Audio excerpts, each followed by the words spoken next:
क्या संजू सैमसन पहले ही ट्रेड हो चुके हैं? क्या राजस्थान रॉयल्स किसी डील के करीब है? सही हो या गलत, इन अटकलों ने आईपीएल में हलचल मचा दी है। ट्रेड अंततः कैसे होगा, यह अभी अटकलों का विषय है, लेकिन फ्रेंचाइजियों के बीच ये चर्चा थमने का नाम नहीं ले रही है। क्रिकअप्स की पहली रिपोर्ट के कुछ दिनों बाद, जिसमें कहा गया था कि सैमसन ने ट्रेड या रिलीज होने की मांग की है, अब ये सामने आया है कि रॉयल्स ने कई फ्रेंचाइजियों को फिर से चिट्ठी लिखी है और उनसे सैमसन को लेने में दिलचस्पी के बारे में पूछा है। आरआर के मुख्य मालिक मनोज बडाले को बताया जा रहा है कि वह व्यक्तिगत रूप से बातचीत का नेतृत्व कर रहे हैं। चर्चा ये भी है कि बडाले ने कुछ विशेष खिलाड़ियों के नाम भी बताए हैं जिन्हें रॉयल्स सैमसन के बदले में लेना चाहते हैं। यहां तक कि यह भी चर्चा है कि रॉयल्स ने पहले ही किसी एक फ्रेंचाइजी के साथ समझौता कर लिया है या उसके करीब है। चूंकि पत्र सीधे फ्रेंचाइजी मालिकों को भेजे गए थे, इसलिए विवरण काफी हद तक गुप्त रहे हैं। हालांकि ये पता चला है कि हाल के दिनों में काफी चर्चा में रहे चेन्नई सुपर किंग्स के साथ संभावित ट्रेड मुश्किल हो सकता है, क्योंकि रॉयल्स ने या तो रवींद्र जडेजा या ऋतुराज गायकवाड़ की मांग की है, जो सीएसके के लिए अस्वीकार्य शर्त है।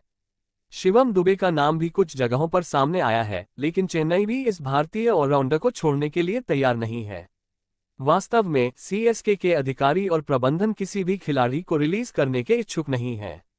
अगस्त मध्य तक सैमसन का जयपुर से चेन्नई जाना लगभग नामुमकिन लग रहा है, जब तक कि सुपर किंग्स लंबी बातचीत के जरिए उन्हें हासिल न कर ले या नीलामी में खरीद न ले। हालांकि इसकी कोई गारंटी नहीं है कि सैमसन का नाम नीलामी में आएगा भी। चूंकि कई टीमों के साथ ट्रेड वार्ता गंभीरता से चल रही है और कई अन्य फ्रेंचाइजियों की भी इसमें दिलचस्पी है, ऐसा भी हो सकता है कि कोई और टीम उन्हें अपने साथ कर ले। ये भी संभावना है कि वह राजस्थान रॉयल्स के साथ ही बने रहें, क्योंकि रिलीज या ट्रेड करना पूरी तरह से फ्रेंचाइजी का अधिकार है। खिलाड़ी केवल प्रबंधन से अनुरोध कर सकता है। जैसा कि पहले रिपोर्ट किया गया था, सैमसन ने रॉयल्स के प्रबंधन को औपचारिक अनुरोध भेजा है कि वह एक नई दिशा की तलाश में है। कथित तौर पर आरआर और सैमसन के बीच कई मुद्दों पर मतभेद रहे हैं, जिनमें से एक था प्रबंधन का जोस बटलर को रिलीज करने का फैसला। उन्हें जाने देना मेरे लिए सबसे मुश्किल फैसलों में से एक रहा है। इंग्लैंड सीरीज के दौरान मैंने उन्हें दिन पर बताया था कि मैं अभी तक इससे उबर नहीं पाया हूं। अगर मैं आईपीएल में एक चीज बदल सकता तो वह खिलाड़ियों को हर 3 साल में रिलीज करने का नियम बदलना होता, सैमसन ने पिछले आईपीएल सीजन से पहले स्टार स्पोर्ट्स से कहा था। आरआर ने इसके बजाय शिमरोन हेटमायर को रिटेन किया। हालांकि सैमसन ने इन मतभेदों पर चुप्पी बनाए रखी।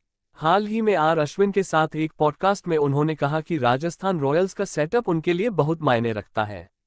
उन्होंने वैभव सूर्यवंशी की भी तारीफ की, जो एक प्रतिभाशाली बाएं हाथ के बल्लेबाज हैं और जिन्होंने उन्हें फ्रेंचाइजी की बल्लेबाजी क्रम में ऊपर से हटा दिया।